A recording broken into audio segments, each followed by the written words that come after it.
امام عاشور اشطر شطور هيلعب مباراة الاهلي والزمالك في السوبر المصري. الكلام ده قلب الصغير لا يتحمل يا اهلي. يعني زيزو امام وبن شرقي 3 تعالي حبايب قلب خوخ. انا عايزه اسال سؤال، انتوا مش غر؟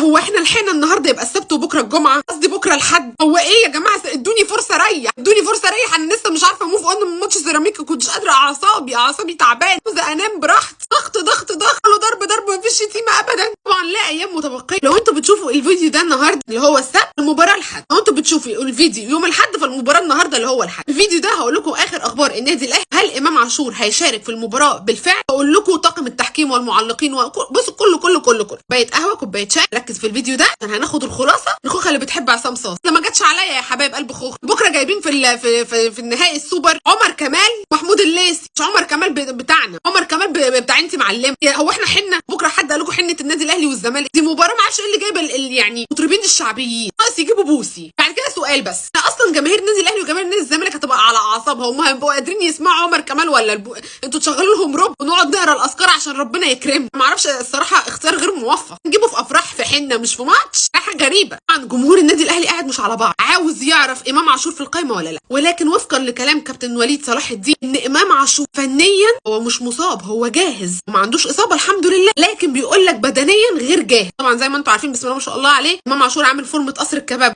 تختخ. بيقول لك بدنيا هو مش جاهز لان هو ما بيلعبش طبعا من ساعه الفيروس، من قبل كده كان الاصابه بتاعت كتفه. ولكن بيقول لك انا امام مش قادر. بصوا عمال يلون كده عاوز يلعب مباراه الزمالك باي شكل من الاشكال. ما اعرفش حاجه بتقول لي قالت لي ان امام عاشور هيبقى على الدكه بكره، اكيد استحاله هيبدا بيه، بس يعني ما اعرفش هو تخمين او امل. والله العظيم ان شاء الله لعب او ما لعبش باذن الله كل التوفيق كل الثقه في اللعيبه اللي هتلعب غدا ان شاء الله او النهارده يعني لو تتفرجوا على الفيديو. طبعا طاقم التحكيم تركي. لكن قبل ما نقول طاقم التحكيم تعالوا اقول لكم مواعيد المباريات. مباراه مش اعذروني اعصابي بايظه والله. توقيت الامارات والسعوديه وتوقيت مصر الساعه 5:30، بتوقيت الامارات 7:30، توقيت السعوديه 6:30. شوف انت في انهي دوله واتفرج في الوقت اللي يعجبك. اما عن طاقم التحكيم فبكره طاقم تحكيم تركي. حكم الساح خليل ابراهيم، قصدي خليل اموم، معلش يا جماعه يعني مستر خليل بيك لا تظلمني. هي طبعا انا اختي رجاء حبيبه قلبي بتاخد كورس تركي، فلما انت تقول حاجه هي هتترجم لي. اخيرا هستفيد برجاء اختي من بحاجه. اخيرا لما عاوز اقول له حاجه هي هتترجم له تقول له. معرفش هو يسمعني منين بس انا بحس ان هم سامعين، فيا ربنا سامعني والله العظيم انا تعبت.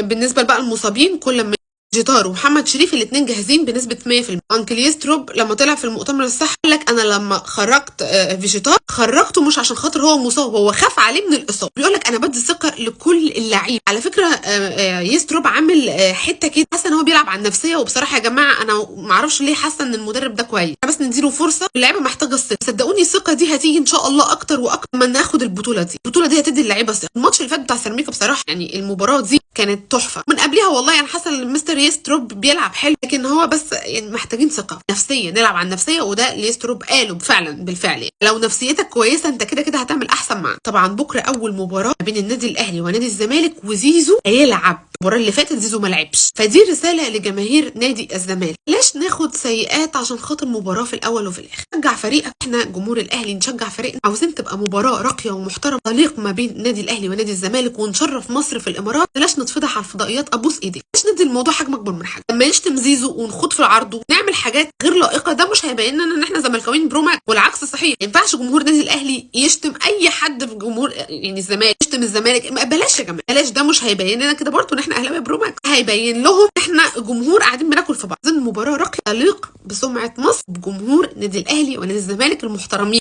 معلقين المباراه معلق المباراه على قناه ابو ظبي الرياضيه هيكون فارس عبد. اما عن قنوات اون تايم سبورت ايمن الكاش. طبعا النادي الاهلي ونادي الزمالك قابلوا بعض في نهائي السوبر المصري 9 مرات، بكره العشر. النادي الاهلي كسب 7 مرات منهم 3 بضربات الترجيح، بينما نادي الزمالك كسب المرتين بضربات ترجيح. طبعا انتوا بتتساءلوا بكره لو احنا تعادلنا الماتش خلص 0-0 نلجأ لضربات الترجيح على طول ولا هنلعب اكسترا تايم؟